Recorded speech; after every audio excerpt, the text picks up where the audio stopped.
The size of the blood pressure cuff can have a significant impact on proper readings of your blood pressure. Let me show you 3 different examples of blood pressure cuffs and how variable they are and how you really need to be smart about this. But most importantly, you need to inform your doctor to use the correct blood pressure size or blood pressure cuff size. The reason this exists is because very often the nurse, she just runs you into the office or into the room, they slap that blood pressure cuff on, and they make a lot of mistakes sometimes. And at the end of the video, there'll be a box here of 11 different mistakes that can occur. There's more than 11, but I just had to, for the interest of time, make that video. But let me show you, for example, this is a blood pressure cuff, and most blood pressure cuffs will tell you the size appropriate for you. Now, if you get a blood pressure cuff that's too small for your arm, it will often read higher than your real blood pressure. You'll know it's too small because it'll be too tight. But when you buy a blood pressure cuff, and this is one that has been given to me by a company called Check Me, and it actually says on the cuff, it'll say 8.5, basically 8.5 to 16.5 inches in circumference. So if your upper arm is 17 inches around right here, this will give you a higher reading than is accurate. Likewise, if this cuff is too big for you, it will give a low number. But notice, remember this, 8.5 to 16.5 inches. Well, here's one, an automatic blood pressure machine that you can get at a local pharmacy. And this one reads 9.5 to 13.25 inches.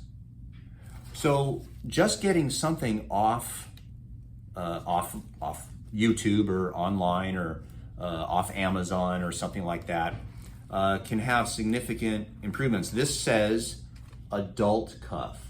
So if you're taking a blood pressure of a child, you need a child's one.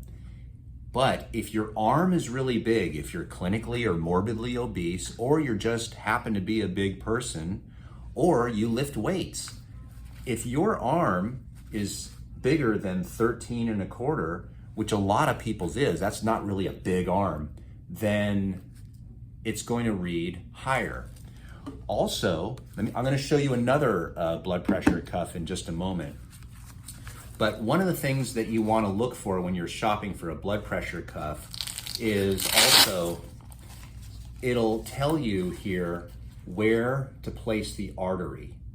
Now the artery is, if you make a bicep, the artery is right on the inside, right here underneath the bicep. Are you impressed by how huge my bicep is? I work at it a lot by cycling. But it says artery, and what happens is this is where, when you put the blood pressure cuff on, where the artery mark should be. In addition to that, this is a really good one because it tells you that if this right here goes past or outside of this margin, this line, look what it says. Select larger cuff. That's a good thing. That tells you that this blood pressure cuff would not be appropriate for you. So this is one that I like to use. This is my favorite because it's an old-fashioned one where you actually have to pump it. This one has a size gauge as well. Where is it here? It's right here. It's in centimeters, 22 to 42 centimeters. In addition to that, I like it because it also tells you where to place the artery.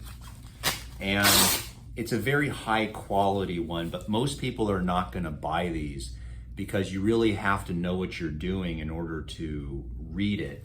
So what I'll do here is I will put down in the description a link to a really good blood pressure machine for larger arms and for regular size arms. So it's very important to get the correct measurement, but very often people are putting the blood pressure cuff on that's too small for them because a lot of people have bigger arms, and they put it on too tight. And those are two of the main reasons why people get higher readings where they really shouldn't be.